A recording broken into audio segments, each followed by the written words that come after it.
श्री दुर्गा सप्तशती का आज 9वां अध्याय निशुंभ वध। इसके बाद राजा ने कहा, हे भगवान, आपने रक्त बीज के वध का वर्णन तो मुझे सुना दिया, अब आप उसके आगे का वृत्तांत बतलाइए कि उन शुंभ और निशुंभ दानवों ने क्या किया।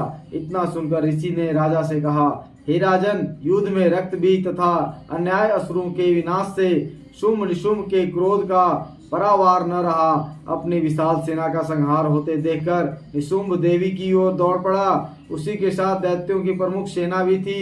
उस राक्षस के अगल बगल भीमकाय दैत्य उसके अंगरक्षक के रूप में मौजूद थे। वे सभी क्रोधपूर्वक देवी वध के निमित्त तत्पर होकर आगे आ गए। मातृगणों से युद्ध करने के बाद महापराक्रमी शुंभ भी चंडिका वध के लिए वहां आ पहुंचा। अब तो देवी के साथ शुंभ निशुंभ का घनघोर युद्ध छिड़ गया।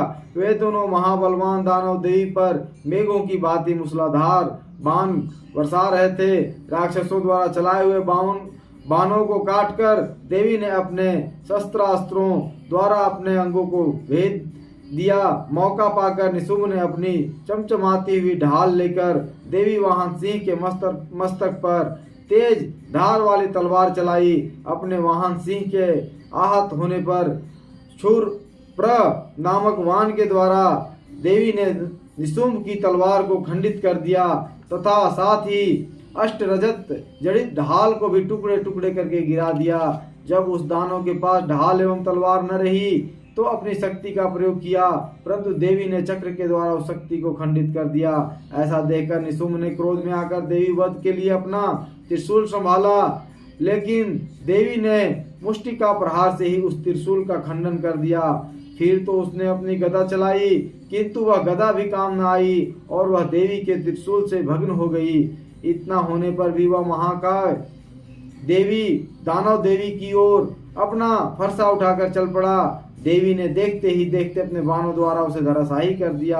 अपने पराक्रमी भाई को भूमि पर गिरते देखकर शुंभ क्रोधावश में देवी पर लपका। अपनी अष्टभुजाओं से युक्त वह गगनचुंबी दानव अपने संपूर्ण शस्त्रों को रथ में लेकर आकाश मंडल में दिखाई पड़ने लगा। उसे अपनी ओर बढ़ते देखकर देवी ने शंख ध्वनि की तथा धनुष की प्रत्यंचा से भीषण टंकार उत्पन्न किया। तदंतर दानवों के तेज नाशक घंटे की ध्वनि गुंजाकर संपूर्ण दिशाओं को भर दिया। जिस सिंह की गर्जना सुनकर बड़े बड़े मतवाले हाथी भी दहल जाते थे, उस देवी वाहन सिंह की ओर गर्जना से 10 दिशाएं प्रकंपित हो उठी। तब आकाश मंडल में काली ने अपनी लंबी छलांग लगाई और दोनों हाथों की भूमि पर दे मारा। उस क्रिया के फलस्वरूप ऐसा भीषण शब्द हुआ जिससे पहले के सभी शब्द उसमें विलीन हो गए। फिर तो शिवदूती ने अपने कराल अट्टहास से सभी असुरों को आतंकित कर दिया। परंतु इस दृश्य को देखकर शुंभ अत्यंत क्रोधित हुआ। उस समय शुंभ को ललकार कर देवी ने कहा, ओ पापात्मन, खड़ा रह। इस दृश्य को देखकर आकाश मार्ग में अवस्थित सभी देवगण देवी की जय जयकार करने लगे।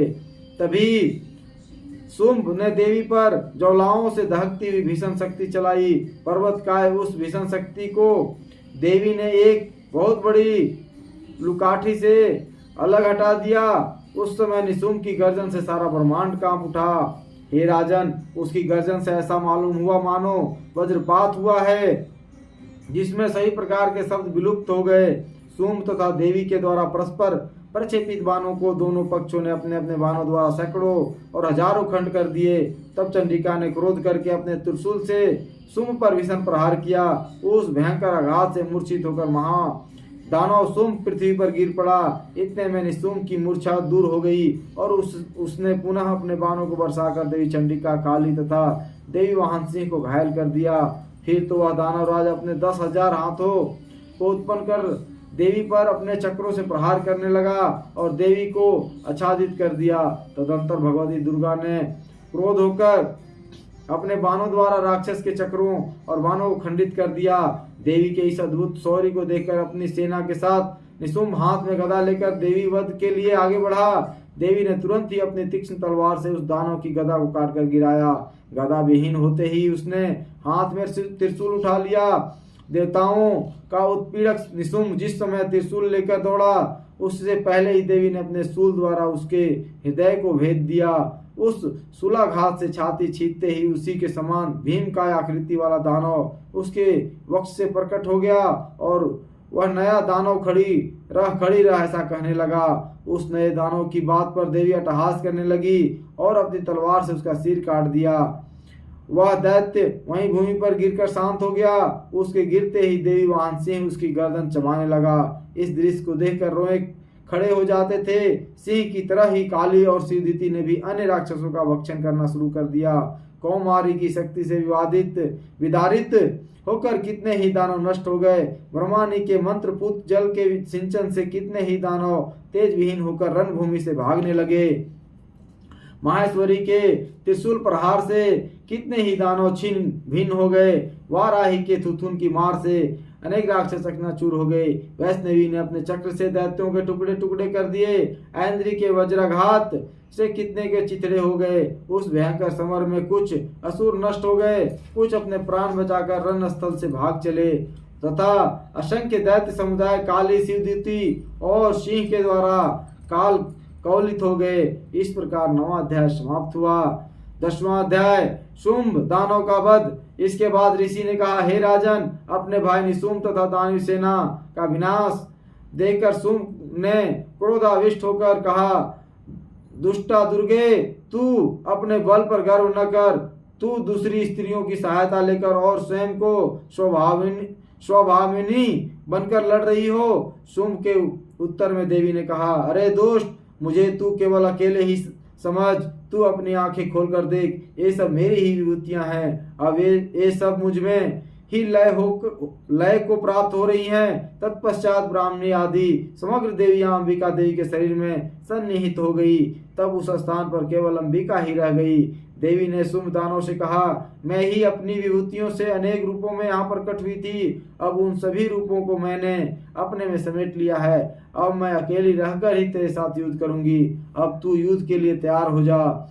ऋषि ने आगे कहना प्रारंभ किया। सभी उपस्थित देव दानवों के समक्ष शुंभ और देवी में द्वंद्व युद्ध शुरू हो गया।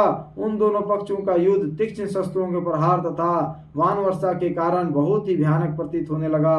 देवी द्वारा चलाए गए अनेक दिव्यास्त्रों को उस दानव ने अपने अस्त्रों द्वारा खंडित कर दिया। इसके साथ ही उत्तर में देवी ने भी शुंभ के अस्त्रों को अपने केवल हुंकार शब्द के उच्चारण से क्षण मात्र में ही काट गिराया। तब पुनः उस महादानव ने अपने बाण वर्षा कर देवी को ढक दिया। प्रत्युत्तर में देवी ने भी उसके धनुष को भंग कर दिया। धनुष के टूटते ही शुंभ ने हाथ में शक्ति उठा ली, किंतु देवी ने अपना चक्र चलाकर उस शक्ति को खंडित कर दिया। तब वह असुर सब चंद्रों के समान प्रकाशित ढाल और अपनी तलवार लेकर देवी पर झपट पड़ा। उसके आते ही देवी ने अपने तीक्ष्ण बाणों द्वारा उस देदीप्यमान ढाल और तलवार को काट दिया। उस दैत्य के सारथी और अश्व की भी काल के ग्रास बन गए। उसका धनुष तो पहले ही टूट चुका था। उसने अपने हाथ में भयंकर मुद्गर उठा लिया। उस मुद्गर को भी देवी ने अपने बाणों से काट दिया। शस्त्र रहित होकर वह दानव साहसपूर्वक मुक्का तान कर देवी की ओर झपट पड़ा। उस राक्षस ने मुष्टिका से देवी के वक्ष में आघात किया। तब उसके उत्तर में देवी ने उधर से एक थप्पड़ जमाया।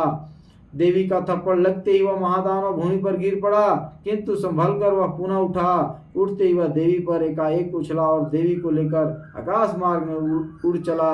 आकाश में निराधार स्थित होकर देवी के साथ शुंभ का मल्ल युद्ध होने लगा।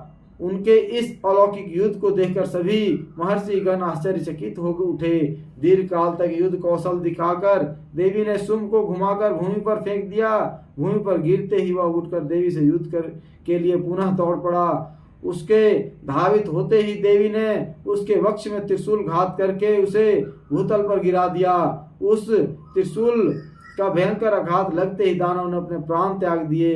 अंततो गत्वा वह दानव समुद्रों, द्वीपों, पर्वतों सहित पृथ्वी को प्रकंपित करता हुआ भूल लुंठित हो गया। उस दुरात्मा की मृत्यु संपूर्ण ब्रह्मांड अनुवादित हो उठा। आकाश निर्मल भाषित होने लगा। आकाश से उल्कापात तथा उत्पात सूचक मेघ आदि सभी शांत होकर स्थिर हो गए एवं नदियां अपनी स्वाभाविक गति से प्रवहमान होने लगी। उस महादानव के वध से संपूर्ण देवों का अपार हर्ष हुआ और गंधर्व आदि गण मधुर कंठ से गान करने लगे। अन्य गंधर्वों के साथ देवांगनाएं नृत्य करने लगी। विशुद्ध वायु का संचार होने लगा तथा सूर्य की मलिनता दूर होकर उनका तेज प्रतिभासित होने लगा। अग्निशाला की बुझी हुई अग्नि पुनः प्रदीप्त हो उठी तथा समस्त दिशाओं में गुंजित भीषण कोलाहल भी शांत पड़ गया। इस प्रकार 10वां अध्याय समाप्त हुआ। आज के लिए इतना ही। धन्यवाद।